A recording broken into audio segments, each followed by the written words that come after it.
letter from the Gantry. Thanks, Neil. 6 rounds of the Premier League gone already. We're into October. The season is gathering pace. And whether you watch your football from a gantry, in a ground, or on a screen, the joy we get from the game is irrefutable. The landmarks keep on coming. At Stamford Bridge, Cole Palmer's first half 4 goals, blitzing Brighton and making history. The first such achievement in the Premier League before half-time. A mirror image of the 4-goal second half salvo I witnessed from Ole Gunnar Solskjaer at Nottingham Forest. 4 in 10 minutes, some 25 years ago, on as a Manchester United substitute at the City Ground. Before Ice Cold Cole got into his stride, another record had been set in West London, reinforcing the message, do not turn up late for a Brentford game. The Bees buzzed right from the off, opening the scoring inside the first minute for a third match in a row. It was Johan Wissa at Manchester City, and Brian and Burmo at Spurs, and then again at home to West Ham. Sadly for Thomas Frank and his quick out-of-the-blocks players, the 3 matches in the end produced only 1 point. For courage and character, hats off, sombreros off, to Mexico and Fulham's Raul Jimenez. Almost 4 years ago, Raul was fighting for his life, let alone his career, after a sickening head injury playing for Wolves at Arsenal.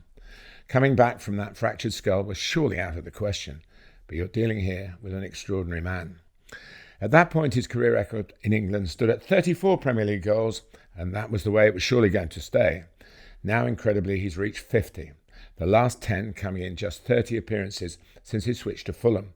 And what would mean the most to this truly remarkable person is that the 50th won the points at Nottingham Forest.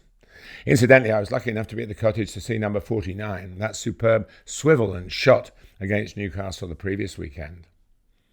Recognising history when it's being made is part of a commentator's skill set, but I also enjoy the subtext of a fixture, like connections between clubs when they meet. I'm recently back from Bournemouth against Southampton, who named 3 ex-Cherries on their team sheet. Goalkeeper Aaron Ramsdale was on the Bournemouth books for 3.5 years, though he only played 1 full season in their Premier League team. It seemed from the gantry that his return to the Vitality Stadium was greeted with respect. Not so Ryan Fraser. 7 years solid service counted for nothing because of the way he left the club 4 years ago, refusing to sign on for that extra month needed for those whose contract had ended on June the 30th when the COVID season spilt into July. It was, of course, Ryan's right to do that. He had a move to Newcastle lined up, but Bournemouth were relegated by the end of that extra month. The hostility he received meant that I did not need to say his name to identify him when he got the ball. The booze did that for me. He was substituted at half-time. When Adam Lallana came on with 20 minutes to go, I expected a bit of a fanfare. He grew up in Bournemouth and was for a short time in the Cherries Schoolboy Centre before moving eastwards along the coast to learn his trade in his first spell with the Saints. He actually played 3 first-team games for Bournemouth during a month on loan, but that was 17 years ago. The lack of any reception probably came because many of the home fans were too young to remember. The identification that all commentators want to nail down is naming the goal scorer. The second conceded by Southampton was a tricky one.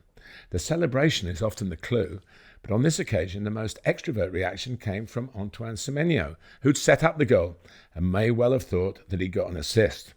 His cutback was drilled goalwards by Lewis Cook, and the ball ended up in the net. But the telling moment was a touch of his teammate Dango Ouattara, who was in Aaron Ramsdale's eyeline, but onside. So Cook got the assist. Ouattara was the scorer. In such an intimate stadium, that slight touch was spottable from what is a very commentator-friendly gantry. But even after all my years, I can tell you that with great relief.